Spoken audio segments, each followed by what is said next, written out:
Today we're going to be changing the rear suspension springs and mounts on this VW or Volkswagen Type 6 or T6 bus.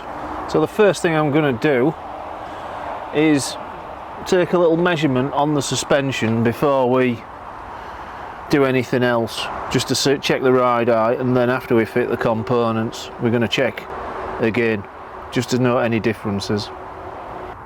So we're looking, say, around 70, just a tad above, yeah, 731 mil I'd say, or 732. That's on the right side, and it's pretty much the same deal on the other side. I would say slightly lower at 730 on the left, but there is a broken coil spring on this side.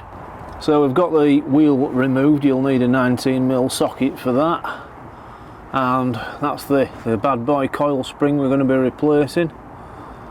And we've jacked it up here. I've just got an exhaust bush in there. I did used to use a hockey puck, but it seems to be taking a break from me for some reason. We'd ideally want this suspension arm just hanging so we can liberate the coil spring. So we need to remove the anti-roll bar bolts there, and indeed the other side, or it's going to be having a lovely little twisty battle and working against us. So I just want to hit everything with some penetrating fluid, including the lower shock bolts. So I've placed an axle stand under the vehicle for safety, and we need to undo these two, and there are two, one's just hiding out of view. 13mm anti-roll bar bolts. That's one down, one to go. Now I do use a 6-sided socket, so when it slips off it is a bit harder to locate, but that saves a lot of time rounding nuts off, as can happen with a 12-point socket. And on the other side there is sufficient working room to remove these bolts. The anti-roll bar will be under ever so slight tension, it's just moved to that position. And onto the suspension bottom arm, you're going to need a 21mm socket, and it's the same both sides, so a spanner could come in useful. And if you're very lucky, you should just be able to withdraw the nut with a little pulling and turning. So now I need to withdraw the axle stand and bend this anti-roll bar down out the way and see if everything wants to flop down and give me good access to this spring. Well, we've now got everything loose, so that should allow us to withdraw the coil spring. So we're just gingerly coaxing it out.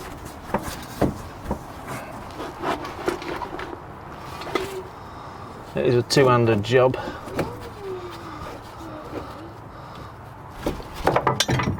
And there we have it, one coil spring broken right at the top. So the MOT guy was correct to fail it on that. So we'll unbox the replacement. I really hope it is the complete spring supplier, because we don't want anything missing at this stage.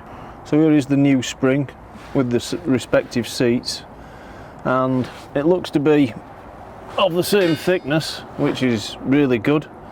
And there's the two new seats there. Now this is the original VW seat, which looks poles apart from, say, that or that. I think they are the same no, they're slightly different. I retract that.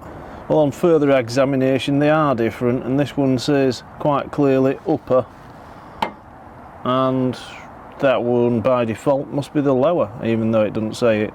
So before fitting them, I'm going to take a wire brush, give these a good clean up, both upper and lower. So on the lower we've got a little edge there, and that aligns with the little lip there. So that's a good fit. And on the upper we've just got to align this edge here with the edge of the spring. Now if the alignment's incorrect on the coil spring, you'll struggle to locate this. Let's turn the coil spring round. It goes on with great ease. So we've got the new spring fitted, and I basically did the top first and I rotated that bush to realign it as we knocked it slightly out of line, and then I've got the base something like aligned. I think I'll just rotate it back. I'm going to keep checking on that while I'm reassembling everything. Owning a second jack is invaluable, as it allows you to compress the spring and jack up to align the suspension strut with the arm. So I've got the nut in, and with the strut, just remember it will move in and out to assist alignment, and we'll just nip that up. So I've got that nipped up now, and I just double check everything, and while we're doing it I was just turning the upper bush clockwise. It did move ever so slightly.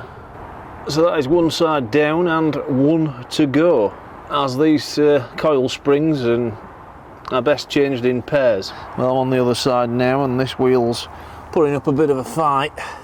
It's not wanting to come off, but there is a little hack for it involving your boot.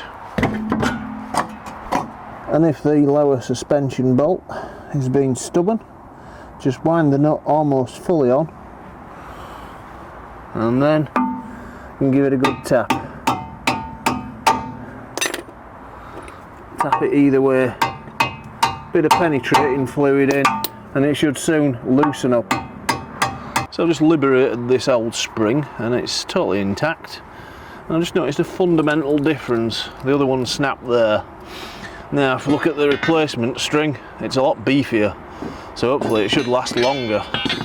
And it's the exact same cleaning drill. The good thing about this side is you can see exactly what I was referring to. And that is the second spring in, so all we need to do now is reconnect the anti-roll bar. Just do a bit either side, a few turns, switch, try and do them evenly. So you will find if you've got one wheel jacked up that it's in twist. So you can either do two things about it. You can either refit the wheel and lower it down so everything becomes level, or use a jack to prop it up while you nip them up. Well, that's the suspension finished on both sides, and I think it has gained a little height, but we'll put that to the test. So we're just shy of 750 there. 745. So we're about 15 mil up this side. Now I have had a little drive in it just to let things settle, and it's the same deal this side. So we've lifted by around 15 mil on the side with the correct coil spring. So I'm quite pleased with that job. Many thanks for watching, and why not subscribe?